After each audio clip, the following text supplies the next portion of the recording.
Morning warriors. चलिए, एक नया दिन, नई शुरुआत, तैयारी शुरू करते हैं। सारे बच्चे लाइन वाले, ये वीडियो ओके? हाँ। गर्व गुड मॉर्निंग बेटा। राम राम, जय जैन बेटा। गरिमा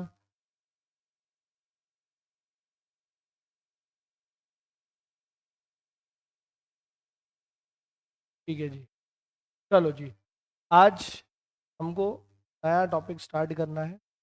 टॉपिक का नाम है capital gain. Right, capital gain. चलिए, आई होप सो आप सभी लोग कैपिटल गेन को रिवाइज करके आए होंगे। ठीक है, चलिए स्टार्ट करते हैं। हमारा बहुत ही प्यारा हेड, कैपिटल गेन। दिखने में थोड़ा सा बड़ा और कठिन लगता है, बट एक्चुअल में इतना कठिन है नहीं। ठीक है जी। चलो जी, बहुत बढ़िया। सभी लोग आ जाओ मेरे साथ, बहुत मज़ा आएगा बेटा। कॉन्फिडेंस प्रैक्टिस सेशन से ही आता है। जब आप प्रैक्टिस करेंगे तब आपको याद रहेगा, तब आपको समझ में आएगा कि आपको कॉन्सेप्ट याद है, नहीं है, क्या है। ठीक है जी, चलिए स्टार्ट करते हैं। कहाँ गया हमारा क्वेश्चन?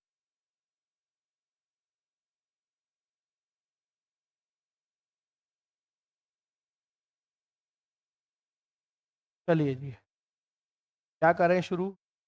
एक बार एक नज़र हम कैपिटल गेन को हमारे नोट लेते हैं। राइट, आप लोगों ने पढ़ी ही होगी, है ना? टाइप्स ऑफ कैपिटल एसेट पढ़े थे। फिर लॉन्ग टर्म शॉर्ट टर्म होने के लिए उनके होल्डिंग पीरियड्स पढ़े थे। ये डेट तो आप लोग को बिल्कुल ही याद होगी अब, 23 जुलाई 2024। ठीक है जी। के बाद हमने कंप्यूटेशन पढ़ा था। कंप्यूटेशन के बाद में हमने उसके प्रोवाइजो पढ़े थे, सेक्शन 48 के, इंडेक्सेशन कब नहीं लगेगा, कब लगेगा, और बाकी सारे प्रोवाइजो के बाद हमने cost of acquisition and improvement के बारे में, सेक्शन के बारे में पढ़ा था। ठीक है। उसके बाद में भी कुछ एक्सेप्शन थे जिसमें स्पेशल केसेस आते थे कि conversion of capital asset into stock in trade type के। ठीक है, या स्टॉक इन ट्रेड को जब आप कैपिटल एसेट में कन्वर्ट करते हो तो पहले केसेस।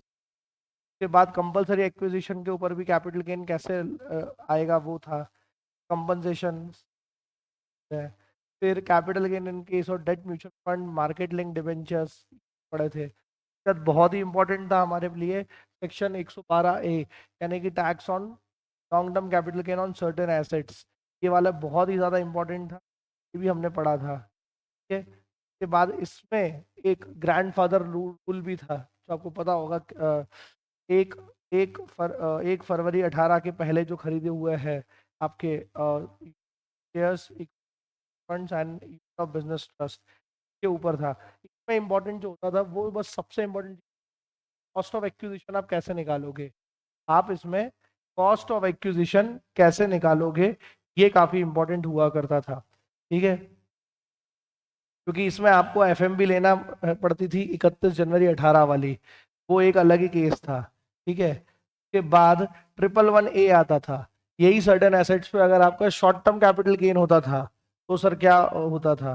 फिर अदर कैपिटल गेन टैक्स होते थे, other than 112A and 111A। उसमें अलग अलग रेट्स हम लोगों ने देखे थे। इसमें काफी ज्यादा चेंजेस थे, वो आपने देखा ही था कि अगर कोई रेसिडेंट इंडिविजुअल या एचयूएफ अपनी एनी इमूवेबल प्रॉपर्टी को एक्वायर करता है 23 जुलाई 2024 के पहले, और उसके बाद और फिर उसके लिए क्या रेट्स लगेंगे, इंडेक्सेशन होगा नहीं होगा, ये पूरा हमने केस पढ़ा हुआ था। ठीक है। उसके बाद in case of NR and foreign company पढ़ा था। Basic exemption against LTCG, STCG and LTCG, वो सब भी हमने पढ़ा हुआ था। के बाद कुछ वैल्यूएशन ऑफिसर का सेक्शन 55A। फिर उसके बाद बड़ा इंपॉर्टेंट था एक स्लम सेल। ठीक है, स्लम सेल भी हम लोगों ने पढ़ा हुआ था।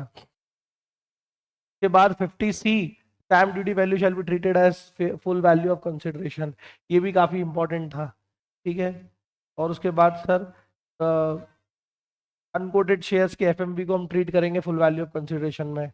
फिर सेक्शन 47 बताता था कुछ ऐसे ट्रांजेक्शन होते हैं जिनको हम ट्रांसफर ही नहीं मानते थे। ठीक है, ट्रांसफर नहीं मानते थे यानी कि वो सब क्या थे, हमारे एग्जम्प्ट ट्रांसफर हुआ करते थे। हमने ये भी पढ़े हुए थे। के बाद अमल कमीशन के बारे में पढ़ा था, डीमर्जर के बारे में पढ़ा था। टैक्सेशन ऑन शेयर होल्डर पढ़ा था, लिक्विडेशन भी पढ़ा था हमने। लिक्विडेशन का तो बड़ा इंपॉर्टेंट था एक बायबैक, ठीक है, बायबैक भी हमने बहुत अच्छे से पढ़ा था, ठीक है। के बाद कुछ एग्जम्पशंस थे कैपिटल गेन के, जो सेक्शन 54 वाली सीरीज चलती थी वो थे, तो जिसमें सेक्शन 54 में एग्जम्पशन था रेसिडेंशियल प्रॉपर्टी के लिए। उसके बाद हमने exemption for urban agricultural land भी पढ़ा था 54B। उसके बाद हमने 50D में exemption for industrial land and building वो भी पढ़ा था। फिर 54EC exemption for immovable property पढ़ा था। फिर 54F exemption for any long term capital asset other than house property, residential house property था, ठीक है। ये सब करने के बाद हमने हमारा ये चैप्टर फिनिश किया था। ये पूरा ओवरऑल कैपिटल गेन चैप्टर था। I hope so. मुझे कल भी कुछ बच्चों ने बोला था कि सर अब हमको धीरे धीरे आईडीटी से ज़्यादा इजी डीटी लगने लगा है, कि आईडीटी जब आपने पूरा फ्लेवर ले लिया है तब आपको क्लियर हुआ होगा।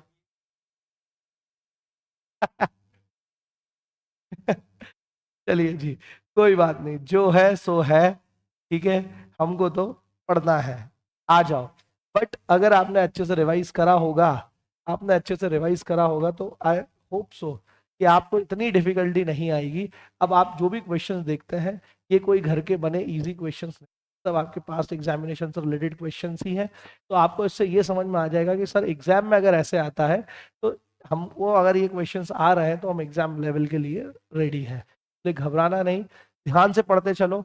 मजेदार 2 दिन है हमारे पास कैपिटल गेन के, इसलिए किसी भी बात की कोई जल्दी भी नहीं है हमारे लिए, ठीक है जी। तो अब आप लोग सभी आ जाओ कैपिटल गेन्स पे। चलो जी, पहला क्वेश्चन पढ़ते हैं हम।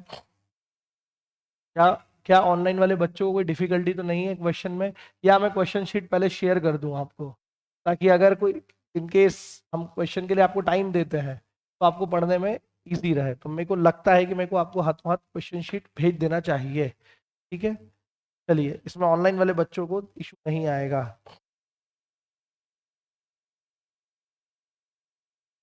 Will take hardly 2 minutes.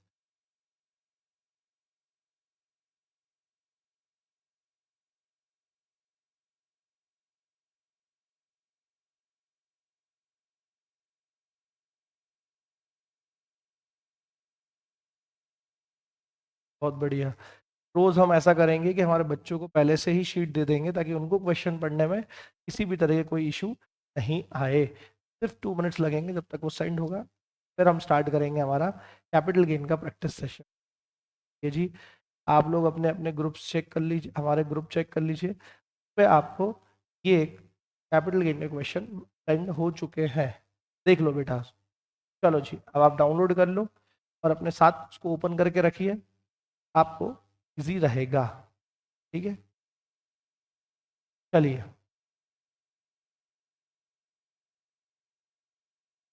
आ जाइए, चलिए स्टार्ट करते हैं। पहला क्वेश्चन आप सबके सामने ये रहा,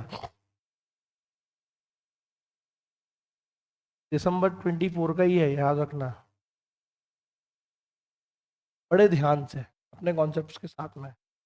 Kartik purchase the house property on June 20, 1996। उसने 20 जून 1996 को क्या करा है, एक प्रॉपर्टी खरीदी।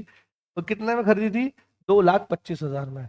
जैसे ही ये डेट पड़ी होना हुई तो आपके दिमाग में कुछ बजना चाहिए क्या? ये 1 अप्रैल 2001 की पहले की डेट है, मतलब हमको वो सारे एडजस्टमेंट करना पड़ सकते हैं। देखते हैं आगे क्या होता है। फिर he incurred following expenses for making addition and alteration to the house property। यानी कि उसने क्या करा है, उसने ये सारे इंप्रूवमेंट्स करे हुए हैं अपने प्रॉपर्टी पे। पहला इंप्रूवमेंट है cost of construction of first floor in 1998 and 99। देखिए 96 में खरीदा है, इतना थोड़ा टाइम रहने का उसको लगा कि छोटा पड़ा है, उसने क्या करा, एक फर्स्ट फ्लोर बना लिया है 6 लाख रुपए में 1998 और 99 में, ठीक है।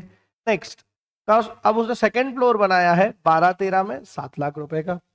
रिकंस्ट्रक्शन करा है होल प्रॉपर्टी का इन प्रीवियस ईयर 23-24, वो है 16,55,000 रुपए। And fair market value of the property as on the 1 April 2001 was 8.5 lakh. तो 1 अप्रैल 2001 को उसकी फेयर मार्केट वैल्यू थी, वो थी बेटा कितनी? 8,50,000। अब यहां तक तो उसने क्या बता दिया भैया, कब खरीदा था और कितना ऑल्ट्रेशन या उसने इंप्रूवमेंट्स कराया है।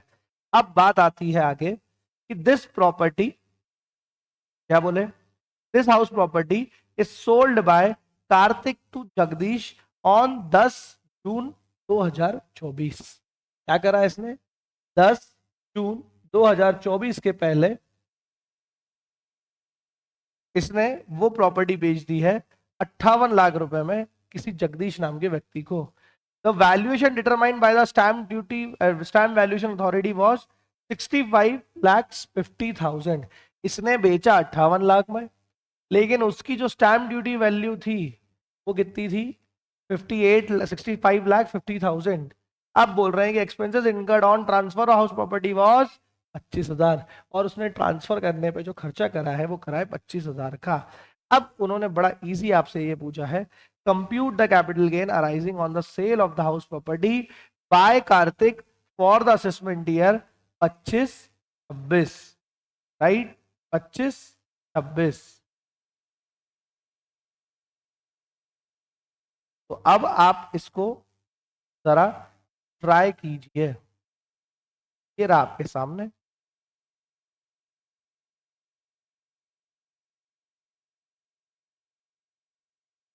और यहां पे आपको 200 दिया है फाइनेंशियल ईयर 12-13 का कैपिटल इंडेक्स।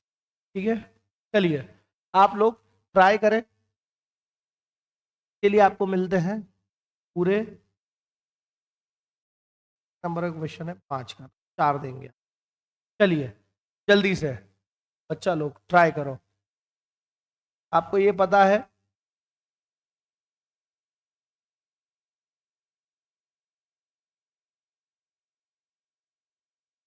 ठीक है जी, आपको ये पता है कंप्यूटेशन ऑफ कैपिटल गेन करते कैसे हैं, तो जो चीज मांगी जाती है वो पुट अप करनी है क्वेश्चन में से देख देख के, और आपका आंसर सामने आ जाएगा।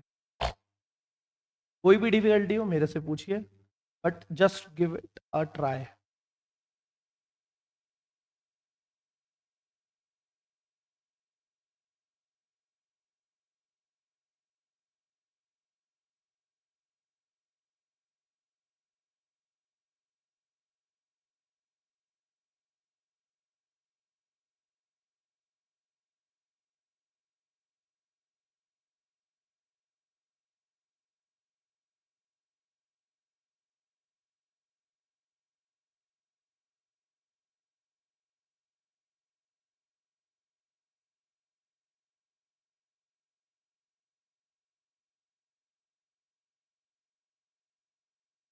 तो आप लोग मन में फ्लो बना लेते होंगे कि किस तरीके से मेरे को, ऐसे जैसे उसने डिटेल्स दी है, पहले कॉस्ट ऑफ एक्विजिशन, फिर कॉस्ट ऑफ इन्वेस्टमेंट्स भी दे दी है, और उसने नीचे बता भी दिया है कि कितने में उसने कंसिडरेशन क्या मिला। इजी क्या हो सकता है, बताओ जी। कोई भी चीज़ आपको स्क्रीन पे दिखने में दिक्कत हो मेरे से पूछा।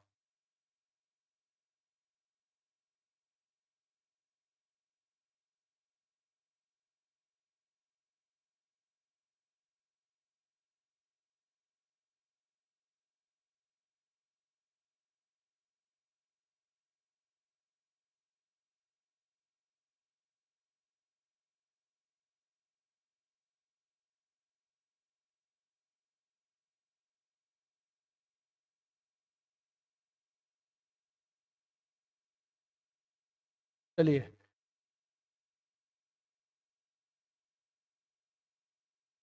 बेटा बहुत इजी है, भी नहीं है उसमें।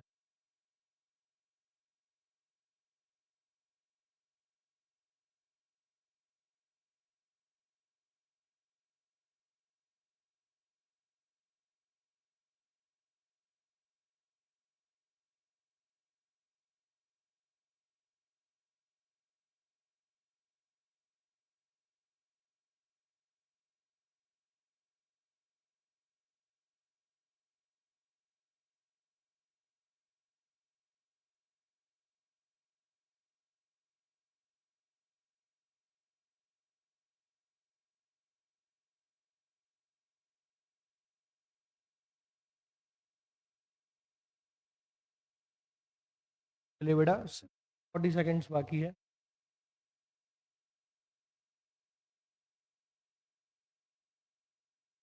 क्या बेटा 23 48 वो दी।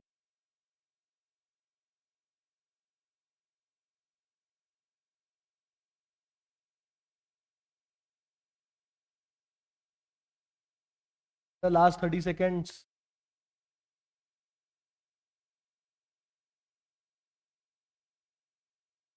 आंसर आ गया है।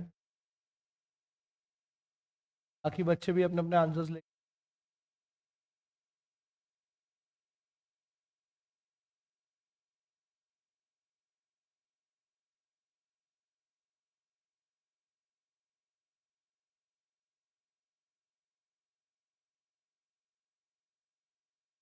Just 1 more minute।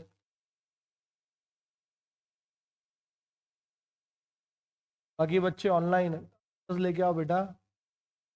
मनी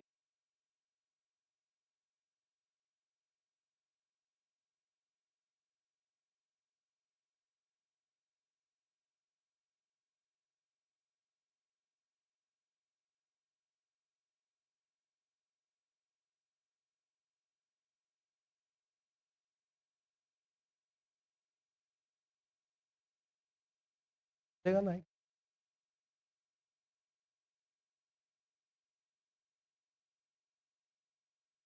442664। कितने लोगों के आंसर्स हैं बेटा?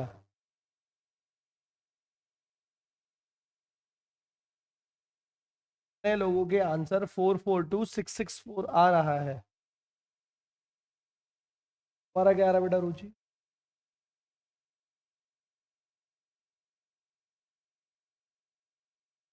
चलो ठीक। आओ एक बार बेटा देखते हैं क्या है आपका आंसर है 4426। इन्होंने भी कर लिया है, कंग्रेचुलेशन, वेरी गुड बेटा। चलो कैसे करा सर? बड़ा आसान है।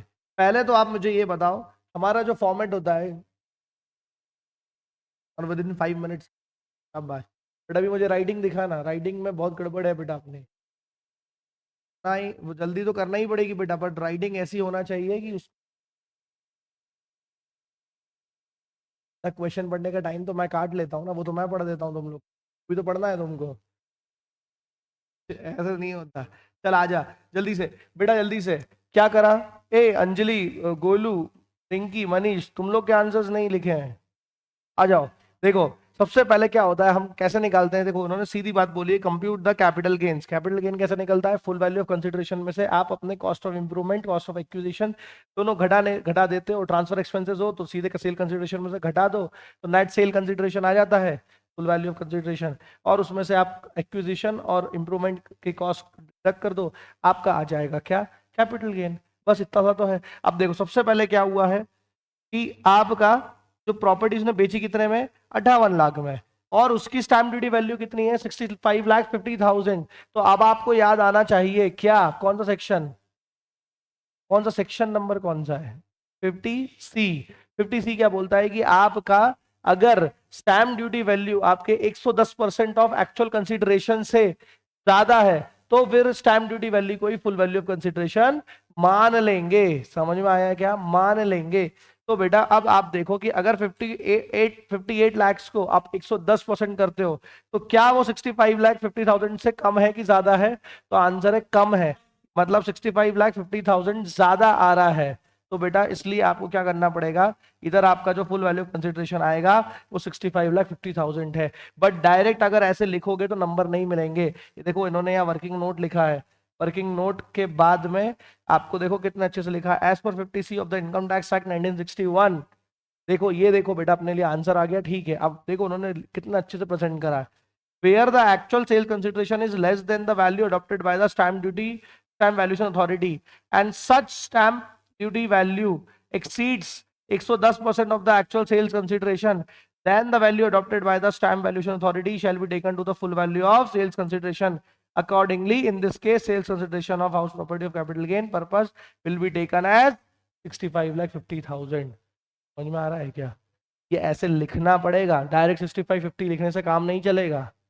समझ में आया कि हमको क्या लगेगा हम आंसर तो सही करके आए, फुल नंबर क्यों नहीं मिले हैं?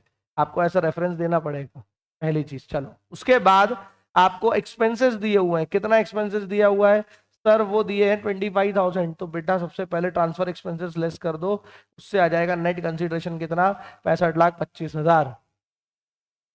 दूसरी चीज, अब आएगा सर कॉस्ट ऑफ एक्विजिशन। क्या मेरे को इंडेक्सेशन मिलेगा?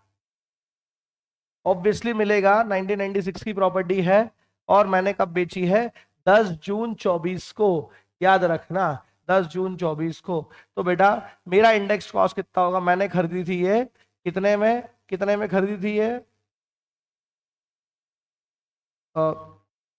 2,25,000 और 2,25,000। हाँ लेकिन क्या मैं 2,25,000 मेरा मेरा कॉस्ट लूंगा क्या? नहीं सर, क्योंकि मेरी जो फेयर मार्केट वैल्यू है वो 1 अप्रैल 2001 की कितनी है? 8.5 लाख। तो मैं क्या लूंगा? Whichever is higher. हमने कॉस्ट ऑफ एक्विजिशन में देखा है, अगर प्रॉपर्टी 1 अप्रैल 2001 के पहले की है तो, ठीक है, तो क्या हो जाएगा? 8.5 लाख। तो 8.5 लाख को आप डिवाइड इंडेक्स करोगे कैसे? 8,50,000 को किससे डिवाइड करोगे? 100 से डिवाइड करोगे, मल्टीप्लाई किससे करोगे? 363 से करोगे। तो बेटा आपका आएगा इंडेक्स कॉस्ट ऑफ एक्विजिशन 30,85,500। चलो इसके बाद एक इंप्रूवमेंट कराया उन्होंने 1998 और 99 में, क्या इसको कंसीडर करेंगे? द आंसर इज नो, क्योंकि 1 अप्रैल 2001 के पहले के जितने भी इंप्रूवमेंट होते हैं उन सबको क्या किया जाता है? इग्नोर। हमारे नोट्स में ये साफ लिखा हुआ है। अगली चीज, cost of construction of second floor 12-13 में हुआ है, क्या इसको कंसीडर करेंगे? द आंसर इज राइट, इसको करेंगे। 7 लाख है और इसको इंडेक्स कैसे करोगे? 7 लाख को डिवाइड कर दो, 12-13 का कितना था? 200 इंटू 363। तो बेटा आपका क्या आंसर आ जाएगा? 200, 12,70,500। उसके बाद आपने फिर इंप्रूवमेंट करा, आपने पूरा रिकंस्ट्रक्शन कर लिया 16,55,000 का। तो बेटा 16,55 को आप क्या करोगे? 16,55 को आप 348 से डिवाइड करके 363 से मल्टीप्लाई कर दोगे, तो आंसर आएगा 17,26,000। इन सबको आप लेस करोगे तो आपका जो net long term capital gain आता है वो आता है 4,42,660। बताओ भाई, इसमें कोई इशू है क्या? देखो उन्होंने एक एक पॉइंट लिखा है, cost of improvement before 1/4/2001 shall be taken as nil. ये पूरा लिखना पड़ेगा आपको, सिर्फ आंसर करके आने से पूरे मार्क्स नहीं मिलेंगे। क्लियर है बेटा? कहाँ गलती हुई थी रुचि? फॉर्मेट ही था, full value of consideration minus expenses transfer expenses, उससे नेट सेल्स कंसिडरेशन आता था, फिर उसमें से कॉस्ट ऑफ एक्विजिशन और फिर कॉस्ट ऑफ इंप्रूवमेंट, उससे कैपिटल गेन आता था। समझ में आया क्या? ए एवरीवन, बाकी लोग ऑनलाइन जवाब नहीं आ रहे हैं, मुझे सिर्फ गरिमा के रिप्लाई आते हैं। एक्टिव रहो यहाँ पे, ठीक है? चलो जी, मजा आया? चलो ये तो है ट्रायल बॉल एक, अब आते हैं धीरे धीरे लेवल पे। चलो नेक्स्ट क्वेश्चन है, जल्दी से देखो और करो। क्या बोल रहा है? मैं आज के लिए ज्यादा टाइम नहीं दूंगा आपको। Giriraj had purchase a residential site at Kanpur on March 12 2020। कितने में ली उसने? 22 लाख में। मई 2023 में this asset was converted by him into stock in trade. ओए ये कौन सा वाला आ गया सर? जब आप अपनी कैपिटल एसेट को स्टॉक इन ट्रेड में कन्वर्ट करते हो, तो on May 25-23 this asset was converted by him into stock in trade. अब बोल रहे हैं on this date the stamp duty valuation was 28 lakh. इस दिन, जिस दिन कन्वर्ट करा उस दिन स्टैम्प ड्यूटी वैल्यू कितनी थी? 28 lakh. This asset was sold by him on June 25 2024। ये एसेट जो कन्वर्ट करी थी उसको फिर बेचा कब है? जून 25 2024 को 34 लाख में, to an outsiders at arms length price. क्या बोला? आर्म्स लेंथ प्राइस में इसको बेचा गया है जून 25 2024 को। अब बोल रहे हैं the stamp duty valuation as on this date was 40 lakh. जब इतने में आपने बेचा वो तो उसमें था वो 40 लाख की स्टैम्प ड्यूटी वैल्यू थी। ब्रोकरेज आपने 2% पे करा है ऑन, ध्यान रखना, on sales value was paid, आपने वो भी पे कर दिया। What are the income chargeable to tax for Giriraj in respect of these transactions and what will be the assessment year in which they will be chargeable to tax? और ये रहे आपके cost inflation index, right? Just give it a try. आपको ये concept याद होगा तो तुरंत कर लोगे आप ये। इसके लिए मिलते हैं आपको पूरे 4 मार्क्स। एंड अब मैं आपके आके प्रेजेंटेशन भी देखूंगा कि किस तरीके से आप लिखते हैं। चलिए जी, आपका टाइम शुरू हो गया है। मैंने आपको बहुत टाइम दे दिया, 4 मिनट। चले।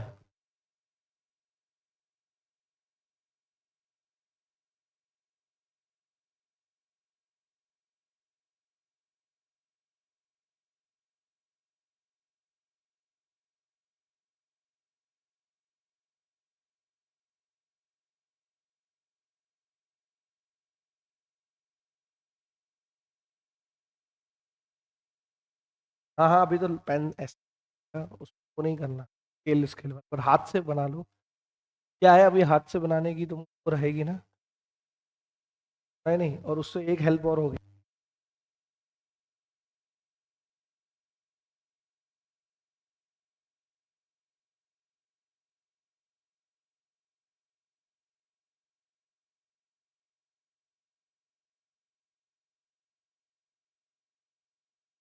ऑनलाइन वाले बच्चों, मुझे सबका आंसर्स चाहिए। सिर्फ एक बच्चा ही मुझे रिप्लाई करता है। करो जल्दी से।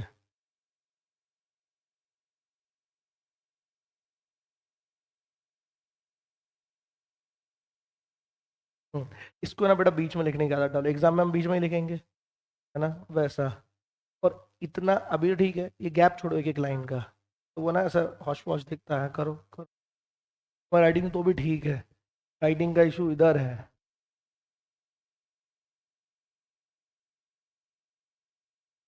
यही एग्जाम में यही पेन यूज करोगे एग्जाम में? वो कुछ भी चलाओ, बस यही करोगे बेटा। पहले ऊपर क्वेश्चन नंबर 2, है ना, पर्टिकुलर्स। अब वो तो लिखा ही नहीं कि कंप्यूटेशन ऑफ कैपिटल गेन।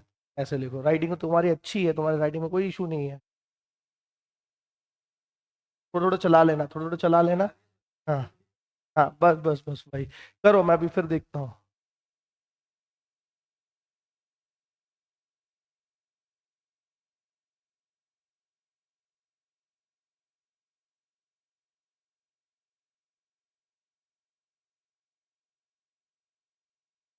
बेटा पूरा एक स्पेशल केस था ये, कैपिटल एसेट को कन्वर्ट करना है स्टॉक इन ट्रेड में। इसमें एक ही छोटा सा पॉइंट, अगर वो याद है आपको तो आप कर लोगे।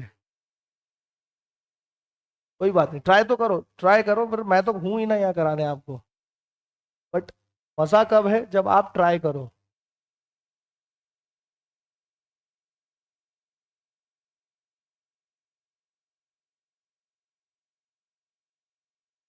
देख लो, ये जून 24 का क्वेश्चन।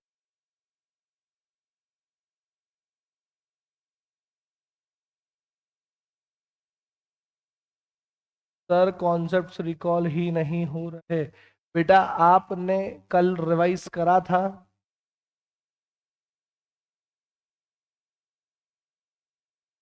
मिष्टी, रिवाइज करा था, फिर रिकॉल क्यों नहीं हो रहे हैं?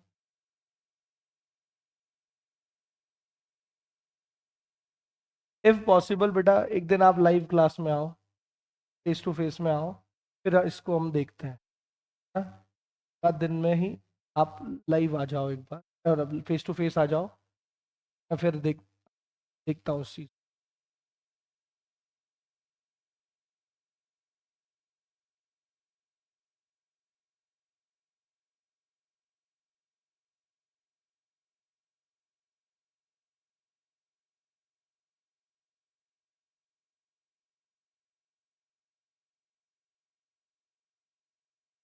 कोई बात नहीं, एग्जाम में तो पेंसिल से करोगे ना, रब कर देना उसको।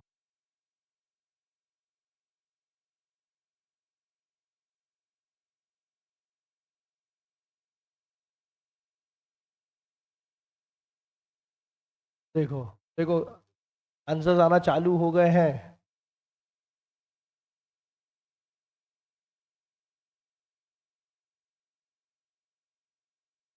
ठीक है बेटा गरिमा, देखते हैं आप जो बोल रहे हो।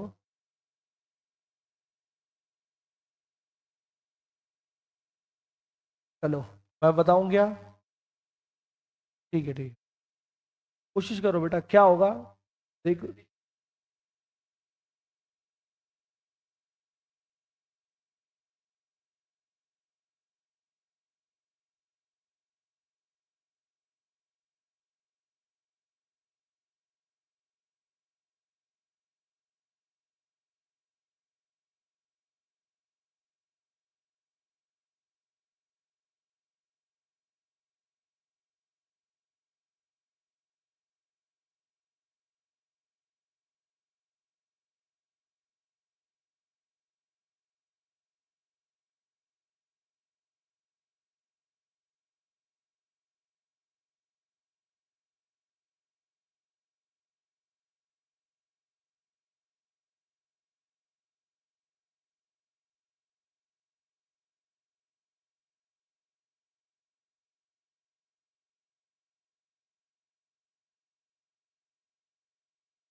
चलो बताऊं मैं, पूछी क्या कर, देखें इसको। देखो, पहले तो आप ये कॉन्सेप्ट रिवाइज करो, ये रिवाइज करो कि आखिर जब स्टॉक इन ट्रेड में कैपिटल एसेट कन्वर्ट होती है तो इस केस में टैक्सेशन का क्या प्रोविजन थे।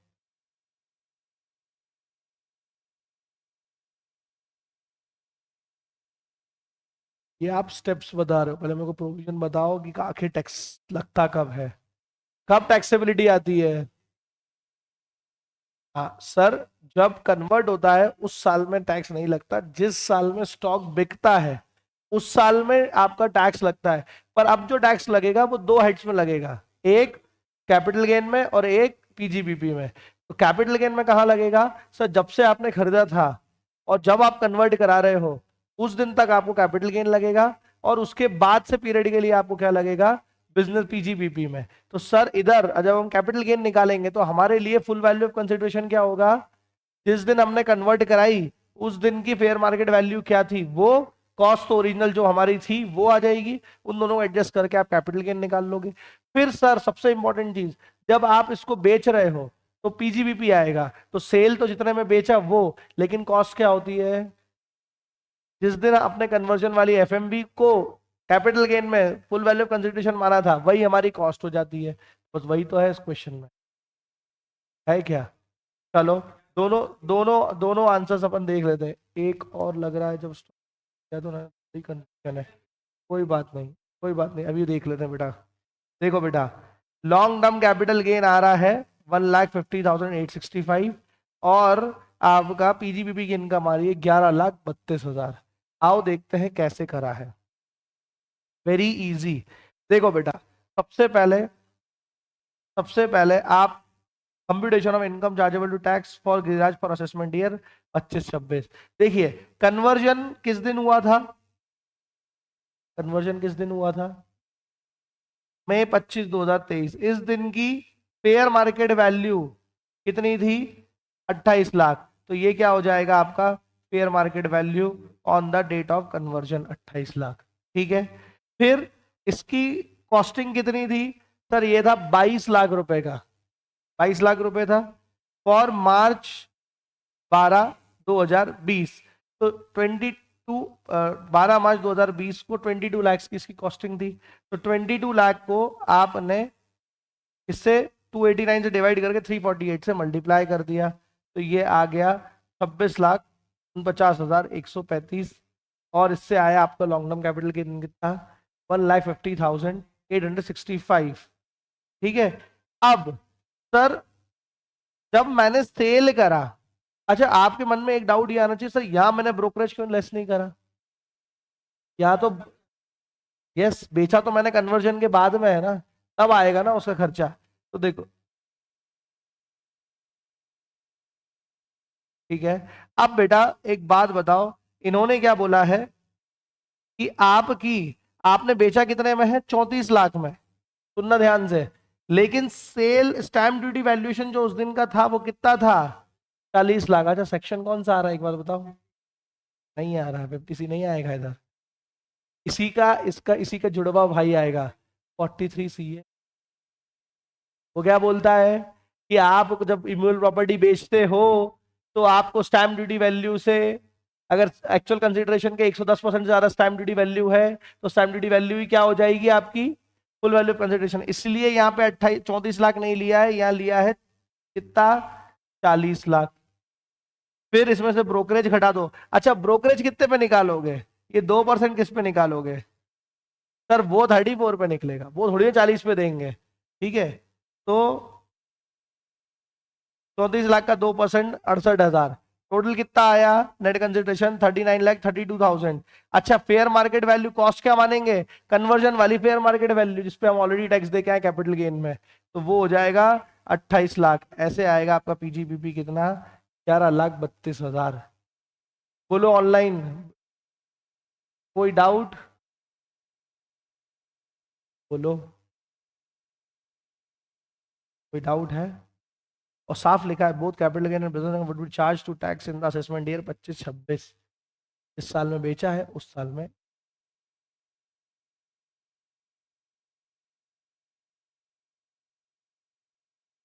किसमें, ये 28 लाख में। ए तो बिजनेस बिजनेस इनकम में कब से इंडेक्सेशन मिलने लग गया, ए ऐसा मत, नहीं नहीं, अरे बिजनेस इनकम में क्या, बिजनेस इनकम तो क्या होती है, सेल माइनस परचेस खत्म, उसमें कहाँ इंडेक्सेशन ला रहे हो, समझ में आया क्या। चलो मेरे को तो आप समझ में आया, बच्चा यहाँ भी गलती कर सकता है। अब मुझे नेक्स्ट टाइम के लिए याद रहेगा बच्चों को वार्न करने के लिए, बेटा पीजीबीबी में इंडेक्सेशन कहाँ आ गया, ए इंडेक्सेशन कहाँ आ गया है? थोड़ी थोड़ी कैलकुलेशन में गलती कर दी और ब्रोकरेज भी गलती कर दी बेटा। ब्रोकरेज आपने, मेरे को पता है आपने यहाँ लेस कर दिया होगा शायद, क्यों, पर बेटा यहाँ तो दिया ही नहीं है ना, ये तो कन्वर्जन पे के दिन का हमने तक निकाल रहे हैं हम, ठीक है। कोई बात नहीं, चलो सीखो अपनी गलती से आगे बढ़ो। नहीं सर, क्या गलती करी है बताओ।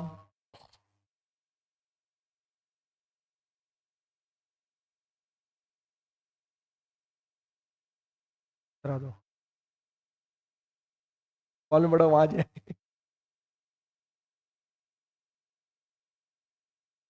स्टॉक में किया था पर 40 लाख पर, ए बेटा ए साफ लिखा है, ये देख बच्चा, 2% ऑन सेल वैल्यू, तेरी सेल वैल्यू तो 34 लाख की है ना, वो तो हम वो तो हम 43 CA के कारण उसकी फुल वैल्यू कंसिडरेशन जो हमारा सेल प्राइस है वो 40 लाख लेते हैं, ठीक है कोई बात नहीं। ठीक है अब याद रखना बेटा इस चीज को कि तुमने कहाँ गलती करी है। जितने भी प्रैक्टिस सेशन में आप लोग मिस्टेक्स कर रहे हो, अगर भूल जाते हो तो कॉपी में लिख लेना कि मैं यहाँ मिस्टेक करी है, ताकि एग्जाम में वो मिस्टेक ना कर दो। समझ में आया है क्या, नहीं तो सेंस क्या रहेगा। वेरी गुड, मैं भी ऐसे ही करता था, मेरी प्रैक्टिस शीट से या कुछ भी होता था ना, मैं उसके आगे लिख देता था क्वेश्चन में कि मैंने जब फर्स्ट टाइम खुद से करने की कोशिश करी तो मैंने क्या क्या गलतियां करी है, तो क्या होता था मुझे याद रहता था कहाँ कहाँ मैं मिस्टेक करता हूँ। समझ में आया क्या, चलो जी, अभी समझ आ गया, बहुत बढ़िया।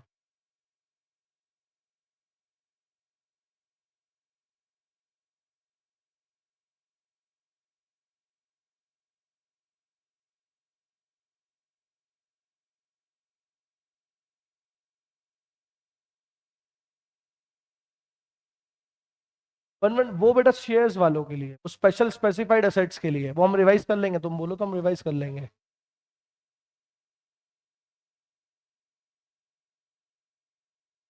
मैं जरा डाउट क्लियर कर दूं, कोई दिक्कत नहीं, हम उसका रिवीजन कर लेंगे। कल एक काम करते हैं, आज तो क्वेश्चंस कर ही रहे हैं, कल भी क्वेश्चंस करेंगे और अच्छे क्वेश्चन करेंगे, लेकिन कल थोड़ा सा रिवीजन मारेंगे उन चीजों का, वो नए रेट्स जो हैं 112A 111A, इंडेक्सेशन किससे मिलेगा नहीं मिलेगा, प्रॉपर्टी अगर 23 जुलाई के बाद बेची है लेकिन खरीदी 23 जुलाई पहले की है तो क्या होगा, बोला, दो ऑप्शन मिल जाएंगे। वही मैं समझ गया, वो मैं घर से ही समझ के आया था कि तुमको बेटा वो रिवीजन कराना पड़ेगा, कुछ चीजें क्लास में ही होती। नहीं नहीं, बहुत बढ़िया है बेटा, जो बच्चे क्लास में रेगुलर रहेंगे उनको कभी इतनी इशू नहीं आएगा। चलो नेक्स्ट चीज आ जाओ बेटा, ये क्वेश्चन इतना जोरदार क्वेश्चन है, भले ही इनने 5 मार्क्स में दिया है लेकिन इसकी वैल्यू ज्यादा मार्क्स की, क्योंकि इसमें भर भर के लिखना पड़ेगा। बट आप लिखने से ज्यादा भी पहले सॉल्यूशन पे आओ। करना क्या है, आप ही पढ़ो इस क्वेश्चन को और मेरे को बताओ करोगे क्या। इसके लिए मिलते, मैं आपको टाइम भी दूंगा, सुनो टाइम दूंगा आपको 5 मिनट, 1 मिनट एक्स्ट्रा, लेकिन क्वेश्चन आपको पढ़ना है, पढ़ो ये फैक्ट लिखते चलना है, ये ऐसा क्वेश्चन है।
फैक्ट्स को ध्यान से पढ़ना है, समय बहुत मस्त मस्त चीजें हैं।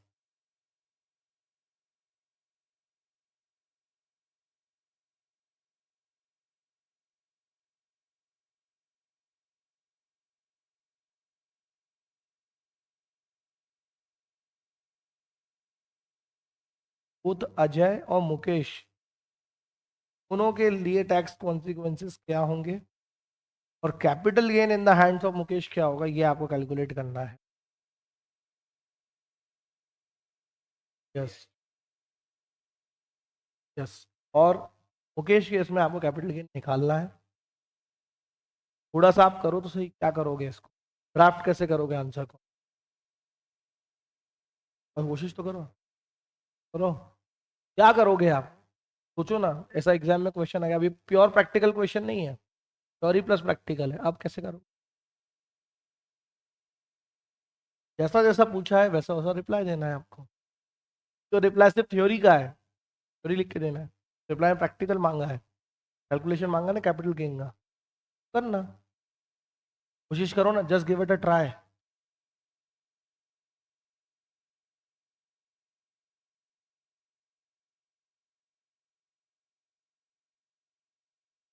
इस क्वेश्चन में टाइम ज्यादा लगेगा और मार्क्स कम है, ये मैं आई एग्री।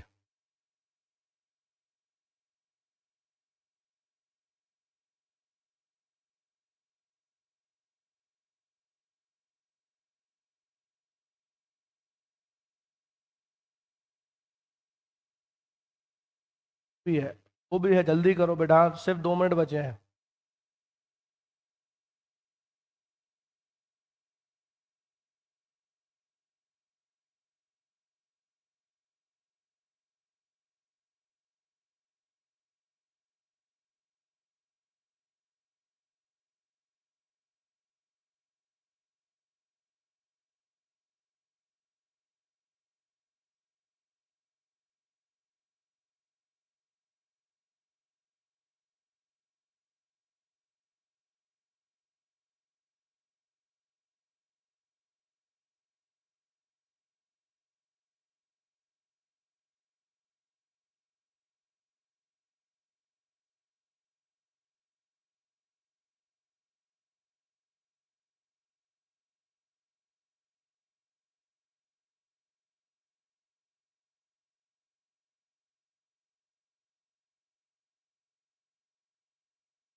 मैं सुना तो नहीं लग रहा ना कि कुछ भी नहीं आ रहा, ऐसा तो कुछ नहीं है ना।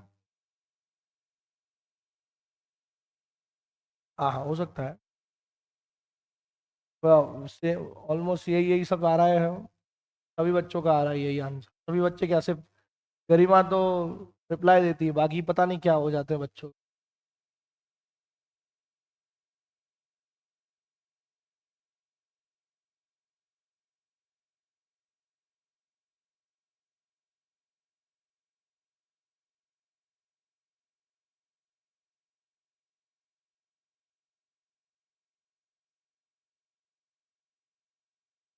करें, टाइम तो नहीं चाहिए, 1 सेकंड रुक।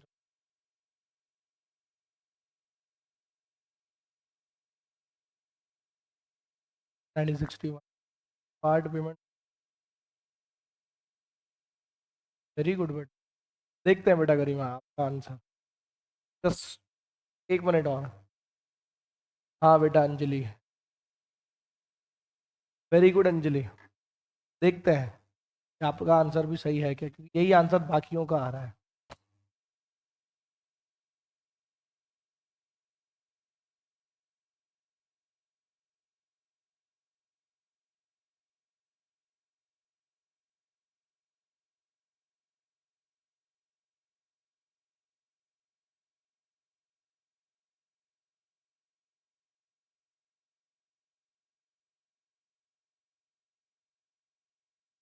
बेटा 1 या 2 क्वेश्चन आते हैं और इसमें वो नहीं है, आपको अपना प्रोविजन जितना आता है वो आपको प्रेजेंट करना है। देखो अभी देखना कितना सिंपल करा है, उसमें कोई फॉर्मेट नहीं होता थ्योरी में।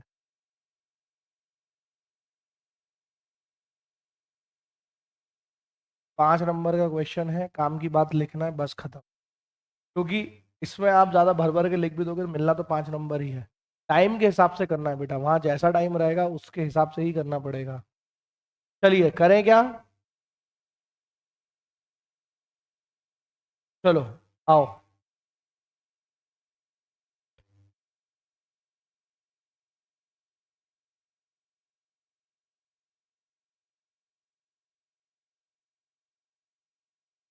देखो जी, क्या बोल रहा है, अजय एक प्रॉपर्टी डीलर है जिसने जो एग्रीमेंट एग्रीमेंट करा है मुकेश के साथ में, कब, ये क्या है, एग्रीमेंट करा है मुकेश के साथ to sell a plot on 6 April 6 April 24 for 55 lakh की, 55 लाख में वो प्लॉट बेच देगा मुकेश को 6 अप्रैल 2024 को। ठीक है, उसने एग्रीमेंट करा है। He received an advance 12 lakh from him on the date of agreement by account payee cheque. Agreement की डेट क्या है, 6 अप्रैल 24। 6 अप्रैल 24 को उसने एग्रीमेंट करा कि वो प्लॉट बेच देगा कितने में, 55 लाख में। और उस टाइम पे उसके पास 12 लाख आ चुके थे एडवांस में via account payee cheque. Transfer took place on 12 June 2024, है ना, 12 जून 2024। अब बेटा आप, क्या आप में से किसी एक ने ऐसा इंटरप्रिटेशन तो नहीं लिया था ये 6 अप्रैल 24 को बिका है? नहीं, वो एग्रीमेंट की डेट दी है। बिका तो कब है, एक्चुअल में ट्रांसफर कब हुआ है, 12 जून 2024। अब बोल रहे हैं the valuation determined by the stamp valuation authority as on the date of agreement and date of transfer was 59 lakhs and 63 lakhs। Agreement की डेट थी 6 अप्रैल, उस दिन की एसडीवी 59 lakhs है और 12 जून के उसमें 63 लाख है। और हाँ की ना, हाँ जी, ठीक है। अब बोल रहे हैं Mukesh has sold his, Mukesh has sold his this plot to Deepthi on March 24 2025 और 65 लाख। वैल्यूएशन अथॉरिटी के हिसाब से स्टैम्प ड्यूटी वैल्यूएशन कितना है, 64 lakhs on March 24 2025। Discuss the tax consequences in the hands of Ajay and Mukesh, also capital gain में निकालना है मुकेश के हैंड्स में, और कोई भी पार्टी आपस में रिलेटेड नहीं है। ठीक है, अब सबसे पहले बात करते हैं मिस्टर अजय की।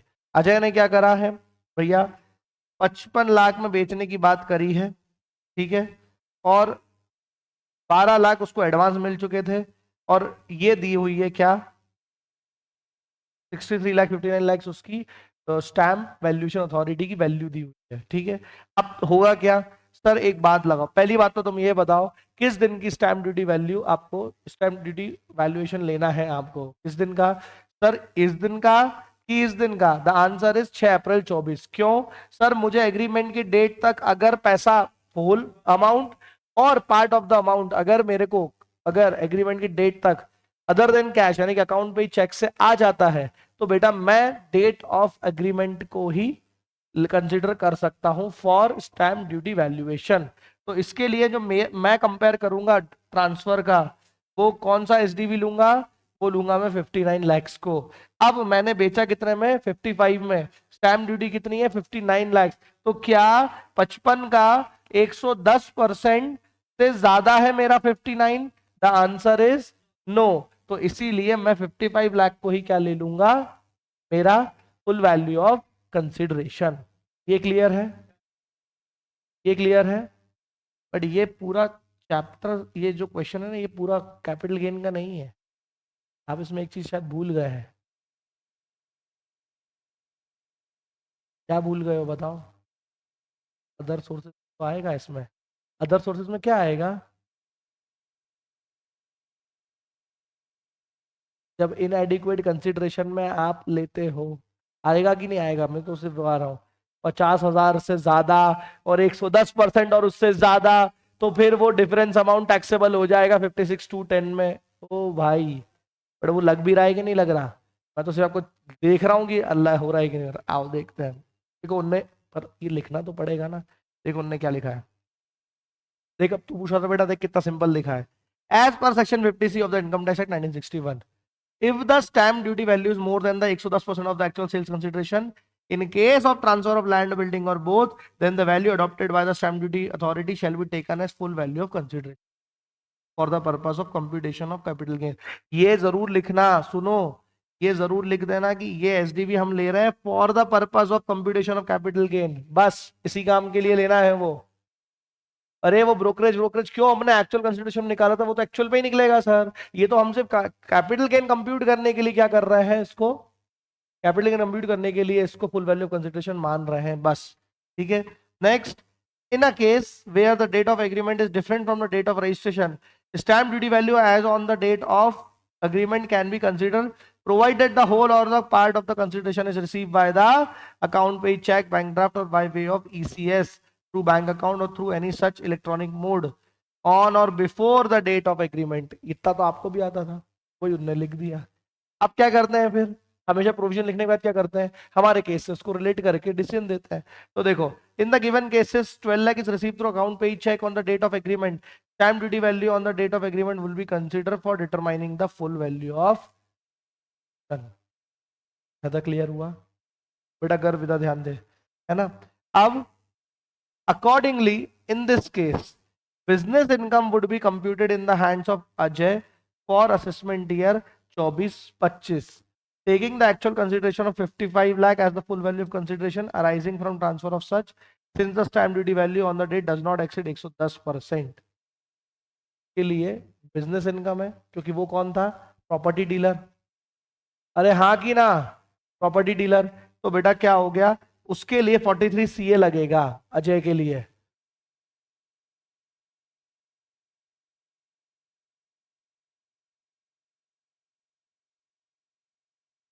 बेटा क्यों पढ़ना जरूरी है, अगर उसका बिजनेस हुआ कि 110% वाला जो खेल है एसडीवी का, वो 43 CA के अकॉर्डिंग जाएगा। और अगर आपके लिए वो कैपिटल एसेट है और तो उसके लिए 50C जाएगा। ये दोनों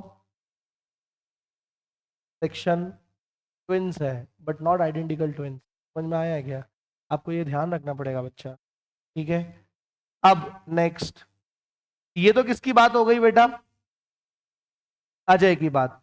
अब बात किसकी कर रहे हैं, next consequences in the hands of Mukesh. अब मुकेश के लिए क्या होगा, आप ध्यान से देखना। In the case of immovable properties received for inadequate consideration, the difference between the stamp duty value and the actual consideration would be taxable under the head of income, other sources, under section 56(2)(10) in the hands of the recipient, if such difference exceeds the higher of 50,000 और एक 10% of actual sales consideration। देखो यहाँ ये presentation में 10% of actual sales consideration लिखते हैं। आप इसमें क्या लिख सकते हो, हमने क्या पढ़ा था, inadequate inadequate consideration है, तो एसडीवी माइनस कंसिडरेशन का difference 50,000 and SDV is more than 110% of consideration होगी, तो difference between the SDV and consideration taxable हो जाएगा 56(2)(10) में, अदर सोर्सेज में। वो लोग direct 10 in excess of 10% of लिख रहे हैं कंसिडरेशन के, आप इसको अपना वाला ही लिख सकते हो, SDV is more than 110% of the consideration. लेकिन ध्यान रखना इंपॉर्टेंट था, ये दोनों के बीच में एंड है, मतलब ये दोनों पूरा होना चाहिए। समझ में आया क्या, क्लियर हो रही चीजें, ऑनलाइन क्लियर हो रही है तुमको, सब यहां ध्यान दो। हाँ चलो, तो देखो अब यहां तो उनने पहले प्रोविजन लिख दिया, अब उसको अपने केस से रिलेट करो. However, in the given case where the date of agreement is different from the date of registration, stamp duty value as on the date of agreement shall be provided. क्योंकि ये पैसा bank mode से आया है. फिर उनने ये repeat कर दिया कि 12 लाख जो है वो आया है, इसलिए हम क्या कर लेंगे. हाँ, फिर लिखा है therefore nothing would be taxable in the hands of Mr. Mukesh under the head income from other sources in assessment year 25-26 since the difference between the stamp duty value on the agreement and the sale actual consideration does not exceed. तो 5.5 lakh being the higher of 50,000 and 10% of the consideration. आप ऐसे भी करके निकाल सकते हो 110% of वो करके. और इसलिए क्या हो गया, एडेड इधर इसको अदर सोर्सेज में टैक्स नहीं लगा है. हमेशा ध्यान रखना जब भी क्वेश्चन में, एक मिनट, जब भी क्वेश्चन में स्टैम्प ड्यूटी वैल्यू और एक्चुअल कंसिडरेशन में डिफरेंस हो तो पहले तो 43 सीए अगर वो प्रॉपर्टी डीलर है, मतलब उसमें बिजनेस ही कर रहा है तो वो अट्रैक्ट होगा, या 50 सी कैपिटल एसेट होगी तो अट्रैक्ट होगा. ये तो किसकी बात हो गई है, सेलर की बात हुई है. लेकिन अगर उसने क्वेश्चन में बायर का टैक्स कॉन्सिक्वेंसेस पूछ लिया तो फिर आपको याद रखना पड़ेगा कि अदर सोर्सेज भी लग सकता है मेरे ऊपर, क्योंकि अदर सोर्सेज में बोला है कि इनएडिक्वेट कंसिडरेशन पे अगर आप इमूवेबल प्रॉपर्टी लेते हो और दोनों का डिफरेंस एसडीवी और एक्चुअल कंसिडरेशन का 50,000 से ज्यादा है एंड एसडीवी जो है वो 110% ऑफ द एक्चुअल कंसिडरेशन से ज्यादा है, तो वो जो डिफरेंस है SDV minus actual consideration, actual sales consideration, वो पूरा टैक्सेबल हो जाएगा उस बायर के हाथ में अदर सोर्सेस पे. मैंने आपको ये बहुत अच्छे से क्लास में समझाया था कि बेटा जब एक प्रॉपर्टी की डीलिंग होती है और अगर आप गाइडलाइन वैल्यू से हटके करते हो, मैंने आपको रजिस्ट्री तक दिखाई थी, याद है कि नहीं है, कि देखो गाइडलाइन वैल्यू पे आपके सेल्स कंसिडरेशन चल रहा है. यूजुअली जो मार्केट में होता है वो guideline value stamp duty valuation के हिसाब से ही सेल कंसिडरेशन डिसाइड करते हैं. बाकी आपको पता है रियल में होता क्या है उसके ऊपर नीचे, है ना. तो वो दोनों एक साथ होते हैं. क्यों? क्योंकि अगर डिफरेंस ज्यादा हुआ तो मार अकेले सेलर को नहीं पड़ेगी टैक्स की, इधर बायर को भी पड़ेगी अदर सोर्सेस में 56-10 में. हमने ये पढ़ा था, ये रिकॉल होना ही चाहिए. क्लास याद आ रही है कि नहीं आ रही है? पर ये सिर्फ उन बच्चे को याद आएगी जो कंसिस्टेंट रहा है अपनी पूरी क्लास में. समझ में आ रहा है क्या? एडवर्टीजमेंट की तरह आने वाले बच्चे आज आए कल चले गए, वो नहीं रिलेट कर पाएंगे. समझ में आ रहा है क्या? चलो जी, बहुत बढ़िया. अब मुकेश अभी नहीं बचा, अभी तो मुकेश ने जो खरीदी प्रॉपर्टी उस पर टैक्सेशन हुआ. अब आगे उसने दीप्ति को बेचा भी तो है. तो जो बेचा है at the time of subsequent sale of property by Mukesh to Deepti, short term capital gain would arise in the hands of Mukesh in assessment year 25-26 since the property is held by him for less than 24 months. देखो उसने खरीदी कब थी, उसने खरीदी, transfer हुआ था 12 June 2024 को, और बेच कब दिया, 24 मार्च 2025, उसी साल के एंड में बेच दिया. तो बेटा होगा short term capital gain. Full value of consideration कितना आएगा, वो आएगा बेटा 65 लाख. समझ में आया क्या? और वैल्यूएशन से ज्यादा ही है, वहां वैल्यूएशन कितना हो रहा है 64 लाख, आपने 65 में बेचा, 65 लेंगे. ठीक है, 65 लाख आपने लिया, लेस करा कॉस्ट ऑफ एक्विजिशन 55 लाख. इसने तो 55 लाख में लिया था ना इससे, अरे हाँ की ना, 55 लाख वो आ गया. तो ऐसे शॉर्ट टर्म कैपिटल गेन आ गया 10 लाख. ये था ये क्वेश्चन. बताओ मजा आया कि नहीं आया? देखो, फिर वही वाली बात, सोल्यूशन निकालना is not the sole objective of this practice session. को एनालाइज करके अपनी मिस्टेक को फाइंड करना, उनको देखना कैसे प्रेजेंटेशन आ रहा है एग्जाम के लिए, वो इंपॉर्टेंट है. क्लियर है? और सबसे बड़ी बात प्रैक्टिस सेशन का जो मेरे को सबसे बढ़िया फायदा लगता है वो ये है कि एक तो आप रिवाइज करके आते हैं, ऊपर से फिर क्लास में भी बहुत सारी चीजें रिवाइज हो जाती है जो बाई चांस क्लास में भी कभी मिस हो गई हो. और इससे मुझे ये भी मालूम पड़ जाता है, जैसे बच्चे ने कहा कि सर वो इंडेक्सेशन बता देना वाला, तो हमको मालूम पड़ जाता है कि हमको कौन सी चीज टच करना है वापस. समझ में आया क्या एवरीवन? ऑनलाइन क्लियर है?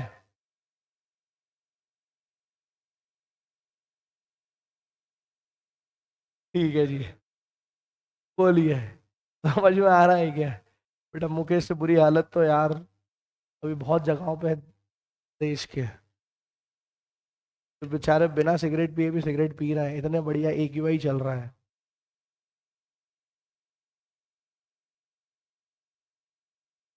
क्या करें बेटा. ऑनलाइन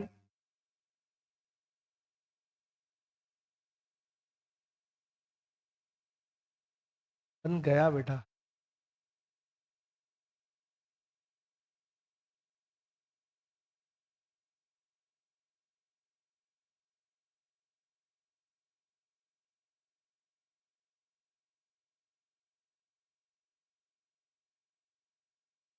सर ये इनएडिक्वेट वाला पॉइंट,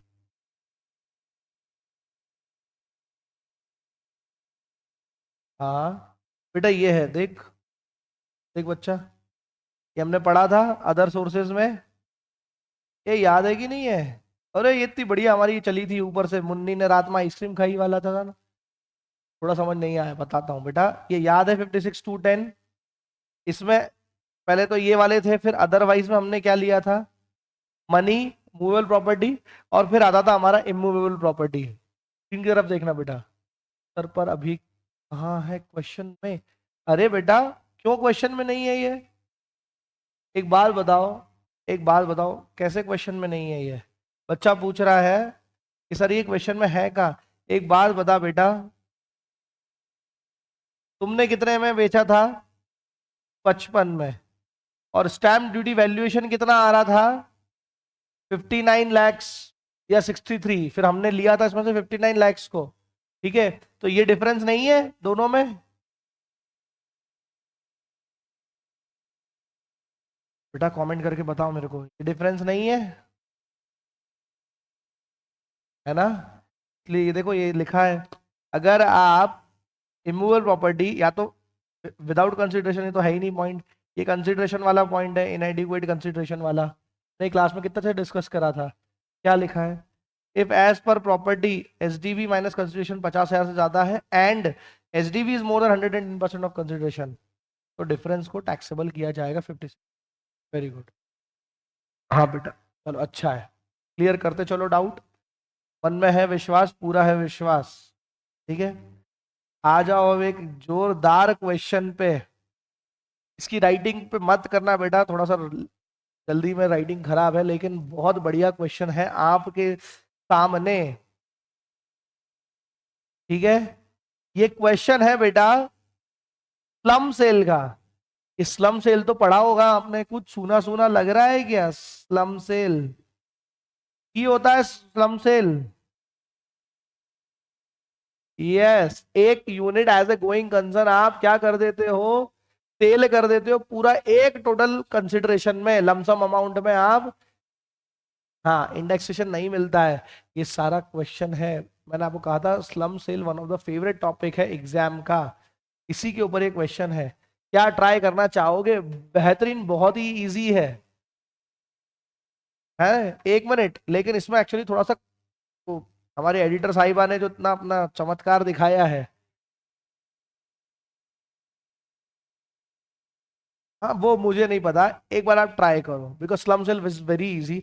पर मेरे को क्वेश्चन आपको 2 पार्ट में दिखाना पड़ेगा, वो इतना बड़ा क्वेश्चन है ना? तो पहले आप इसको देख लो, इसको देख लो पहले, फिर मैं आपको दिखाता हूँ, ये ऐसे देख लो। चलो जी,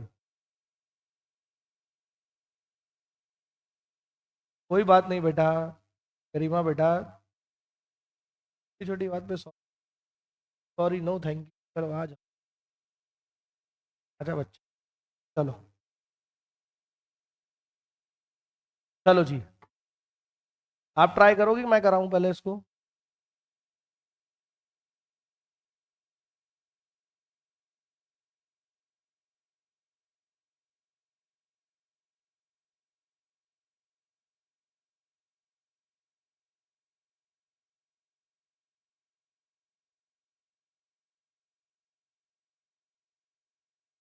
नीचे का एडजस्टमेंट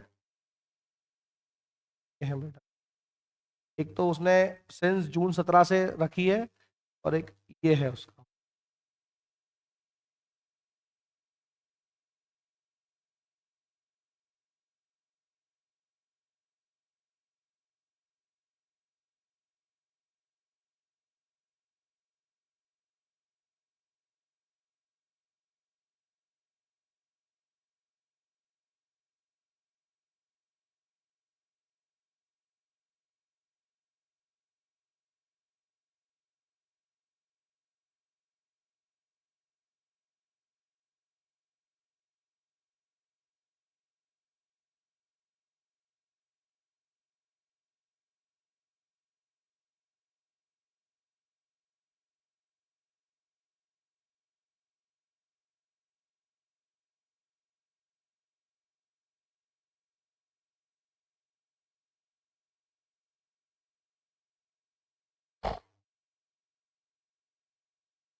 चलो बेटा, अरे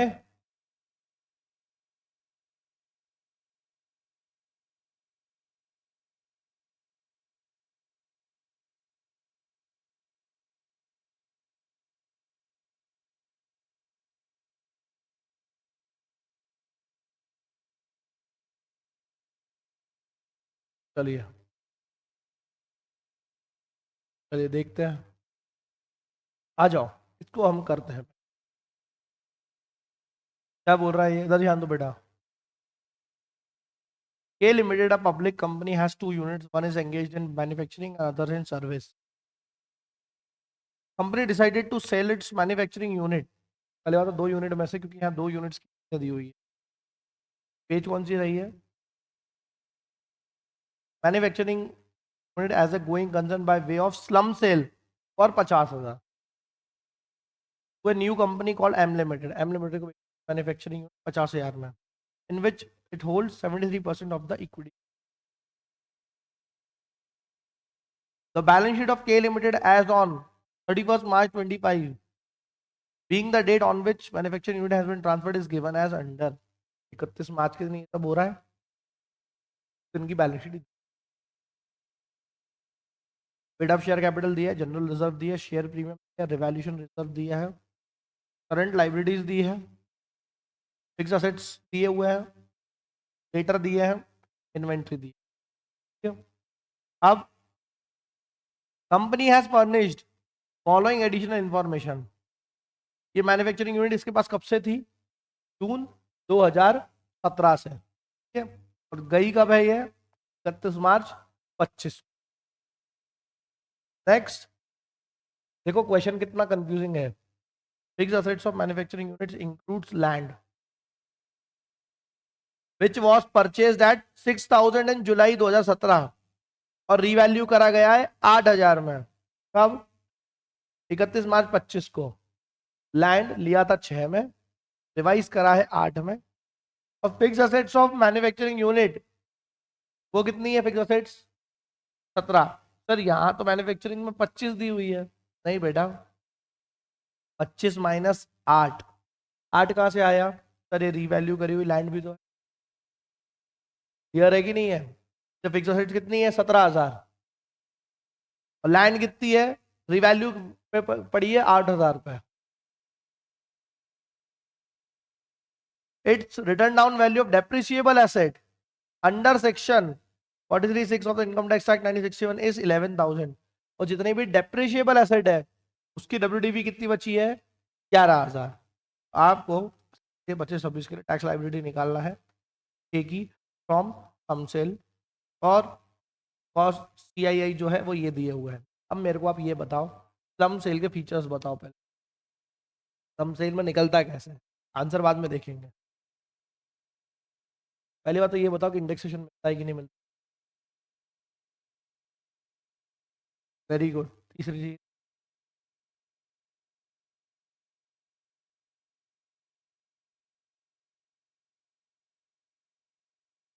है 73 है यहाँ। और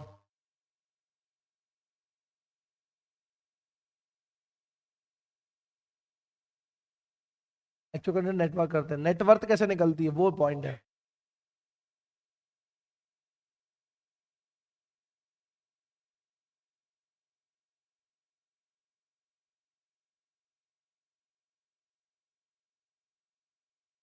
अपन तो ये वाला जो तुमने बोला पहला वाला अप्रोच, उससे देखेंगे। देखो, सबसे पहले तो आपको नेटवर्थ निकालना पड़ेगी, तब तब कैलकुलेशन करो।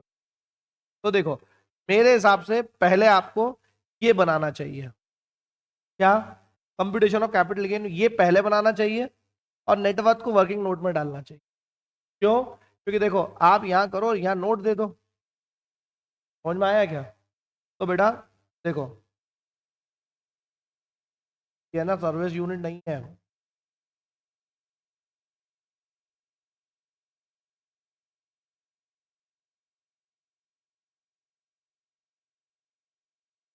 मैन्युफैक्चरिंग। देखो, ये तो फुल वैल्यू कंसिडरेशन कितना है बेटा? कितने में बेची हमने? हमने बेचा है सर ये 50,000 में।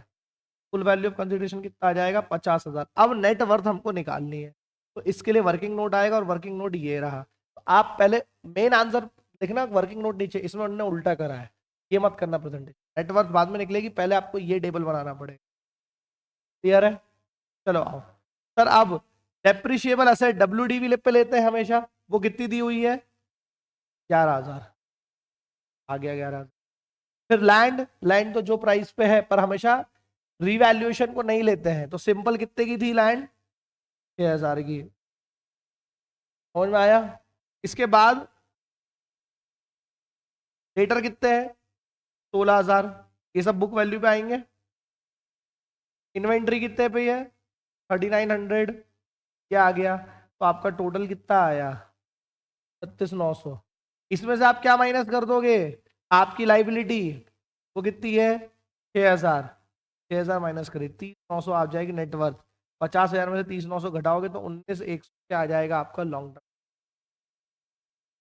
अब बता दो क्या था ये 5 नंबर इसमें, क्या था इसका? सिर्फ क्वेश्चन दिखने में बड़ा था, देख के आपको डर लगेगा। ऑनलाइन वाले बच्चों आया? बताओ बेटा, आया?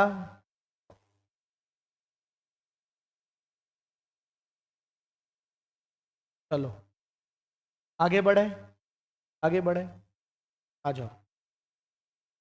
देखो इन्होंने पॉइंट्स कैसे लिखे हैं, सुनो। नोट्स देखो, नोट्स से फोकस करो बेटा, इधर देखो, मत चलाओ, इधर देखो। Capital gain is equal to sums in consideration minus net worth of the undertaking और डिवीजन। नेट वर्थ क्या होता है?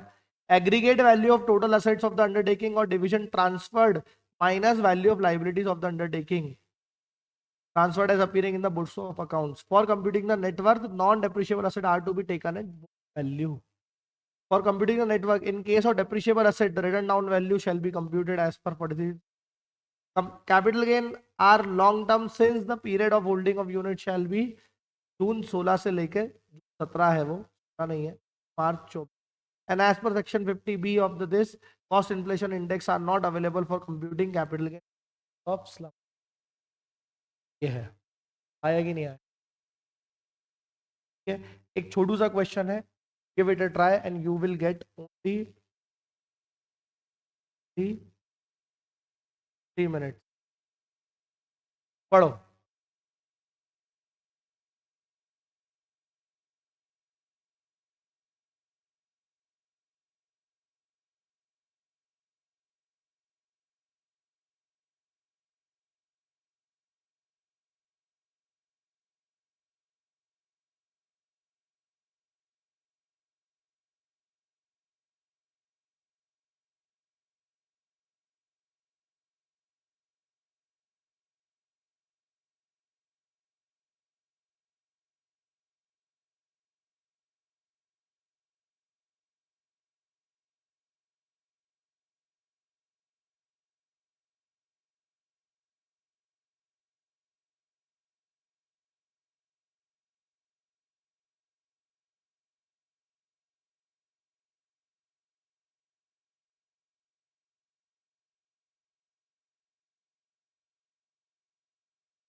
हाँ बेटा, हो गया।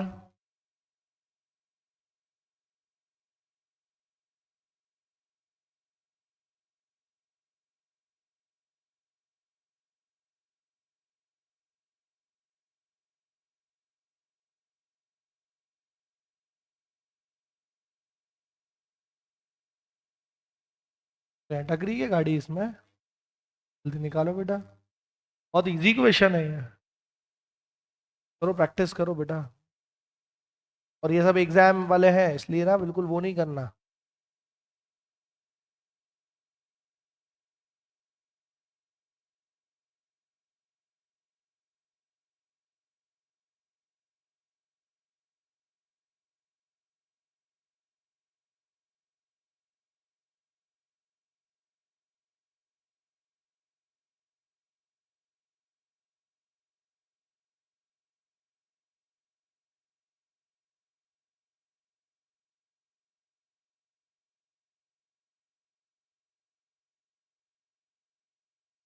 हाँ बेटा।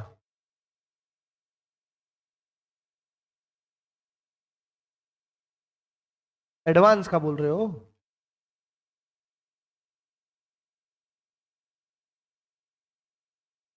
होल और पार्ट है। देखो, हाँ अब मैं बता दूंगा आपको, होल और पार्ट है।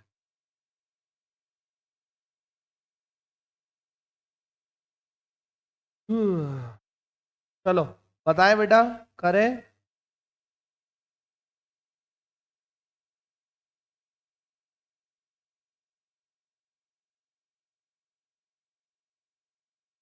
बोलो बेटा। तो इधर पर भी इनएडिक्वेट।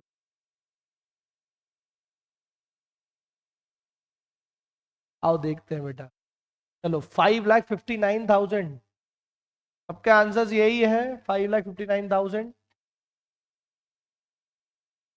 हाँ, चलो आओ।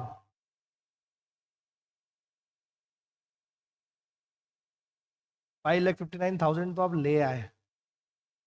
तो एक बात बताओ, इसमें आपने सेल कंसिडरेशन ने कितने में बेचा था? 30 लाख में। और उस दिन प्रॉपर्टी का स्टैम्प ड्यूटी वैल्यू क्या थी? रजिस्ट्रेशन की कितनी है?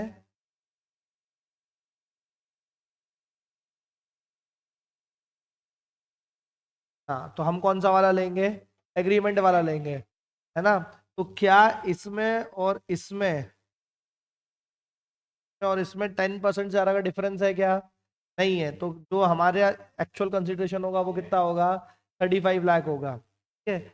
अच्छा, एक बात बताओ, इसने है ना tax implication in the hands of Suresh भी पूछा है। जब जब जब एक्चुअल कंसिडरेशन और एसडीवी में डिफरेंस होता है, एसडीवी में डिफरेंस होता है, तो सुरेश मतलब बायर के केस में भी 56 to 10 लगता है कि नहीं लगता? वो देखना पड़ेगा। तो क्या इस केस में आपने सोचा इस बारे में? नहीं लगेगा। क्यों नहीं लगेगा? क्योंकि सर, बेटा गरिमा फुलफिल नहीं हुई है, इसीलिए। देखो, 50,000 से ज्यादा का तो डिफरेंस है, बट उसमें एंड था। 10% वाला 110% ऑफ द एक्चुअल से ज्यादा एसडीवी नहीं है, इसीलिए उस पर कोई इंप्लीकेशन नहीं आएगा। 56 to 10 का देखो इन्होंने लिखा है। देखो आओ बेटा, ध्यान दो उधर गरिमा। एक सेकंड, एक सेकंड, आंसर देख ले फिर। Tax treatment in the hands of the buyer Suresh as per the 52(10) of the Income Tax Act 1961, where any person receives from a non-relative any immovable property for a consideration which is less than the stamp duty value as on the date of agreement or registration as the case may be, and the difference between the actual sale consideration and stamp duty value is more than the higher of 50%, और ये direct 10% लिखते हैं, आप 110% of the actual consideration वाला लिखना। So received, then such a difference between such value and actual sales consideration will be chargeable to tax as income from other sources. Since the difference of 225, देखो ये तो 225 हो गया इन दोनों का, is not more than 3,50,000 और ये 110% ज्यादा नहीं है, तो no income would be chargeable to tax the hands of Suresh under other sources। और फिर ये तो लीव है ही। अच्छा, इधर 50C भी नहीं लगेगा। कनिष्क के हाथों में भी 50C लगेगा क्या? नहीं लगेगा, तो उन्होंने वो भी एक्सप्लेन कर दिया।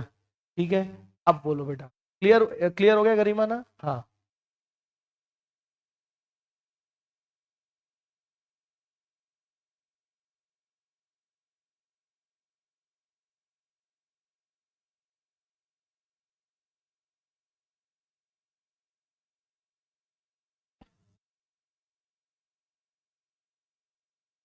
कैलकुलेशन किसके हाथों में कर, सेलर के। सेलर के हाथ में फुल वैल्यू कंसिडरेशन क्या लेता, तो एसडीवी लेता। अगर ये इन दोनों का डिफरेंस 110% ऑफ, मतलब एसडीवी जो है, अगर एक्चुअल कंसिडरेशन के 110% से ज्यादा होती, तो तुझे क्या लेना पड़ती, ये फुल वैल्यू कंसिडरेशन लेना पड़ता। लेकिन ये तो किसके, कब लेता है ये, जब तू किसके हाथ में टैक्स कैलकुलेशन कर रहा है, सेलर के। बायर को क्यों मार पड़ेगी, क्योंकि एक तो 50,000 से ज्यादा डिफरेंस हो जाता और 110% से ज्यादा हो जाता, तो फिर जो ये डिफरेंस है, इसका जितना जो डिफरेंस है, इन दोनों का जो डिफरेंस है, वो टैक्सेबल हो जाता उसके हैंड्स में अंडर 5610। बोलो। यस, ये अरे, ये शीट क्यों भूल रहे हो, ये शीट क्यों भूल रहे हो, क्या लिखा है ये, इनएडिक्वेट कंसीडरेशन, 50,000 से ज्यादा का difference and SDV is more than 110% of consideration, तो difference between SDV and consideration shall be taxable. और एक किसकी बात चल रही है, 56, है ना, एसडीवी और कंसीडरेशन का डिफरेंस। नहीं, बायर का भी तो देखना है, बायर का ही तो देखना है बच्चा, यही तो दिक्कत है। ठीक है। अच्छा, जितना डर लगता था कैपिटल गेन का, उतना लग रहा है क्या अभी? ऐसा नहीं है कि पूरी तरीके से बहुत ही लल्लू हेड है, नहीं है। हैं? ये ई मैंने इसलिए ही बनाया है आप लोग के लिए कि इजी है, मुझे पता है कि कैसे। देखो, सिर्फ कठिन कठिन क्वेश्चन कराता रहूंगा तो तुमको ऐसा लगेगा कि सर क्या है बेटा। ये भी तो एग्जाम, और देखो, एग्जाम का क्वेश्चन है दिसंबर 21 का। फोन में आ रहा है क्या? चलो आओ, आ जाओ आ जाओ।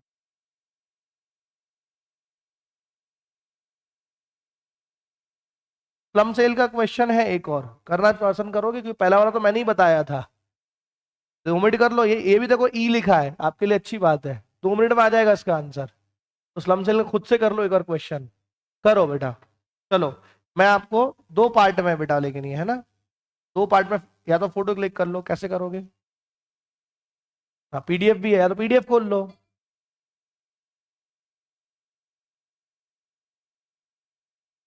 ये लो, ये है। चलो, मैं आपको जो दिखाना है बोलो। चलो, अब ठीक लग रहा है कैपिटल के आंसर, हाँ बेटा। करीमा, वेरी गुड।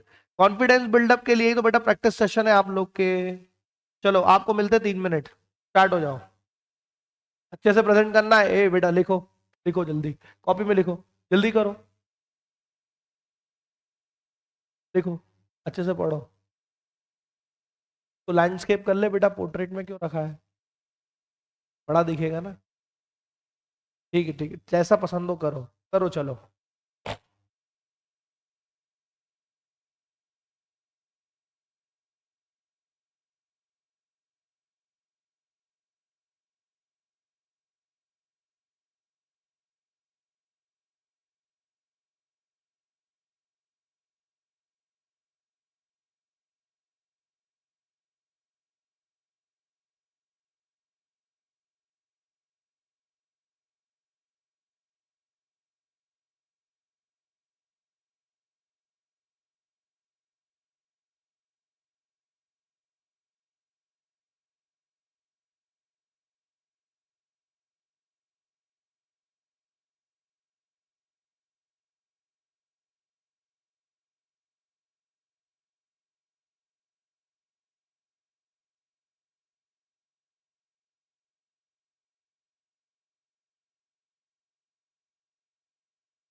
तो बच्चों टाइम ओवर।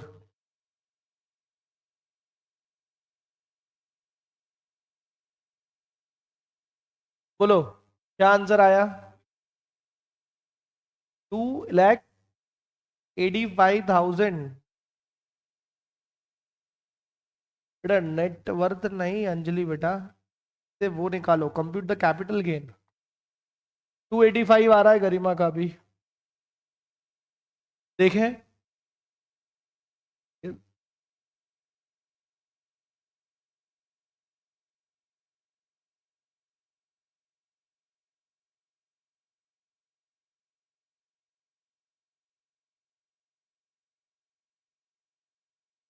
हाँ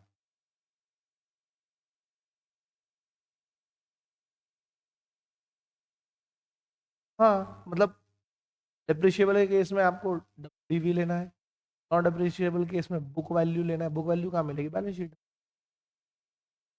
क्लियर है कि नहीं है? देखो प्रॉपर प्रेजेंटेशन देखो बेटा,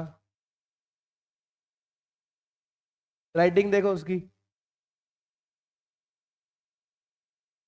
अगर बेटा मार्क्स काट लेगा अगर और ये सिर्फ इस टैक्स की नहीं, सारे सब्जेक्ट्स की बात है। राइटिंग पे प्लीज ध्यान दो। राइटिंग में मैं शुद्ध लेखन की बात नहीं कर रहा हूँ, पर इतना तो हो कि पढ़ने में आए ढंग से, समझ में आए, पर जितनी सुंदर लगाओगे। चलो ये ऐसे, और ट्राई करो दूसरे पेन्स, अच्छे पेन्स ट्राई करो। 285, 2,85,000, और आंसर है 2,85,000। बोला था कुछ भी नहीं है इसमें। ठीक है चलो, 285। ये फिर मैं एक्सप्लेन नहीं कर रहा हूँ जब सबके आंसर्स आ चुके हैं, कि करूं? नहीं। चलो अब बेटा एक चीज हमको पढ़ना पड़ेगी, ये चीज थ्योरेटिकल है और क्लास में ज्यादा डिस्कस है ना, ये है कि पढ़ लो। ये हमको ये पढ़ना पड़ेगा, सारे बच्चे यहाँ ध्यान दें, ये नई चीज है। ये बोल रहा है specify the tax incentives for startups as amendments from effective from 1 April 2019 accordingly shall apply in relation to assessment year 20 assessment. Startup से रिलेटेड हमको क्या क्या दिया हुआ है इस चैप्टर में, डिडक्शंस क्या क्या दिए हैं, क्या दिया है, वो सब है। देखो अब आ जाते हैं tax incentives for startups.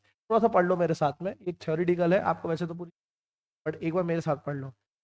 With a view of providing an impetus to startups and facilitate their growth in the initial phase of their business, it is provided that a deduction of 100% of the profit and gain derived by an eligible startup from business involving innovation, development, deployment, or commercialization of new products, processes, or services driven by technology or intellectual property. अब क्या बोल रहे हैं? The benefit of 100% deduction of the profit derived from such business shall be eligible available to an eligible startup which is set up before 1 April 2000 to achieve the objective in view the new section 54 double E for double E has been inserted to provide exemption from capital gain tax if the long term capital gain proceeds are invested by an assessee in the units of such specified funds as may be notified by the central government in this behalf, subject to the condition that the amount remains invested for 3 years, following which the exemption shall be withdrawn. The investment in the units of the specified fund shall be allowed up to 50 lakhs. फिर the existing provision of 54 GB सब पढ़ चुके हैं हम, but एक अब theory पढ़ लो। Provides exemption from tax on long-term capital gain asset gains in respect of gains arising on account of transfer of residential property. If such capital gain are invested in subscription of shares of a company which qualifies to be small or medium enterprise under MSME, subject to other conditions specified therein. ये पूरा आपको theory दिया हुआ है, ना पड़ेगा बेटा, क्या कर सकते।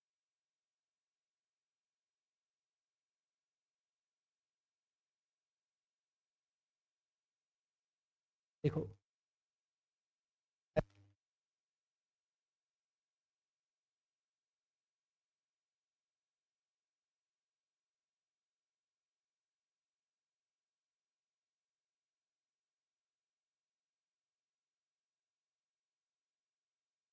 बट है आपको सिर्फ नॉलेज के लिए पढ़ना है क्या, और कुछ भी मैं आई डोंट, बट ठीक है। चलो, एक चीज और बोली गई है, ये भी हमने पढ़ा था, जब प्राइवेट लिमिटेड कंपनी एलएलपी में कन्वर्ट होती है, उन्होंने ये भी पूछे हुए हैं। ये देखो कब के हैं, ये है, ये अलग थ्योरी है।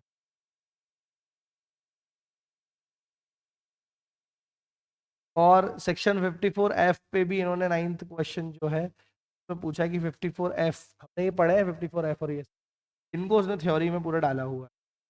और फिर इन्होंने 54EC ये भी पूछा हुआ है। ठीक है, 11 वाला कार्ड देना।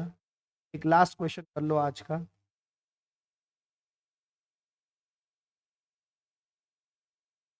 लास्ट क्वेश्चन जो है ये आप, नहीं एक मिनट, एक मिनट, नहीं ये वाला पोर्शन काम करो, फिर जल्दी छूट जाओगे बेटा। तो मेरी बात, ये वाला जो क्वेश्चन है ये वो grand fathering rule double share वाला एक भी नहीं, प्रॉपर्टी प्रॉपर्टी चल एक ही है। जो कल जो मैं आपको लेके आऊंगा वो और अतरंगी जो क्वेश्चंस है again, वो रहेंगे। चाहो तो आज आप ये 12th वाला ले लो, बट इसको तभी करना है जब वो 112A वाले सारी चीजें याद हो। अभी करना चाहो तो आप कर लो, लेकिन आंसर मैं कल डिस्कस कर। चलो गिव इट अ ट्राई। हाँ ठीक है, ठीक है, ठीक है, ठीक है। चलो ट्राई, 5 मार्क्स में पूरे गीता लिखवा लेंगे। अरे ठीक है बेटा, पुराना है वो बहुत। हाँ ले लो, ले लो, बिल्कुल ले लो। अरे वैसे भी सुनो सुनो, पार्ट वाइज, पार्ट 12 का फर्स्ट सेकंड थर्ड ऐसा है, बट ले लो। ये लो, फोटो क्या लेना, तेरे पास तो क्वेश्चन है ना, क्यों ले रहा है फोटो। और ठीक है, ले ले जैसे। हाँ देख, ये हो गया, ये लो। अब गिव इट अ ट्राई। कल फिर हम मिल रहे हैं कैपिटल गेन के लिए और कुछ नए क्वेश्चन के साथ में। वो क्वेश्चन यहाँ से बहुत डिफरेंट रहेंगे। चलो, पहला है ये वाला।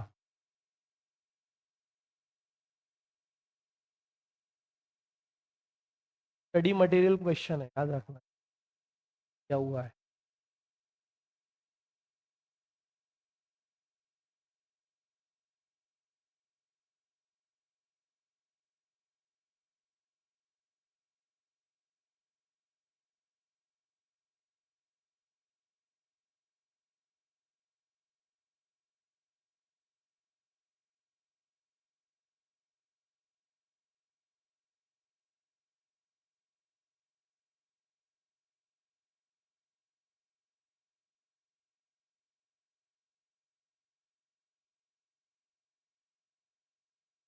जिसको ग्रैंड फादरिंग रूल और वो सब याद होगा, ग्रैंड फादर रूल,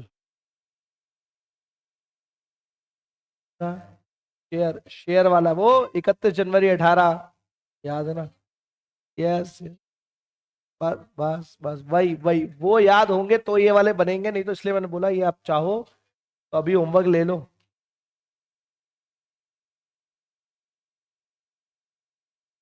चलो फिर क्लास को ऊपर रिकॉर्डिंग तो एंड कर देता है। चलो बच्चों, सुनो मेरी बात।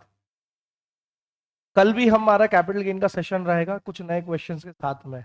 तो अभी भी अगर आपने कैपिटल गेन रिवाइज नहीं करा है तो कल के लेक्चर के लिए आपको करना ही है ना। कल कुछ इससे डिफिकल्ट क्वेश्चंस हम डील करेंगे, ठीक है। सर बेटा शीट पहले ही भेज चुका हूँ, सो रहा है क्या गोलू।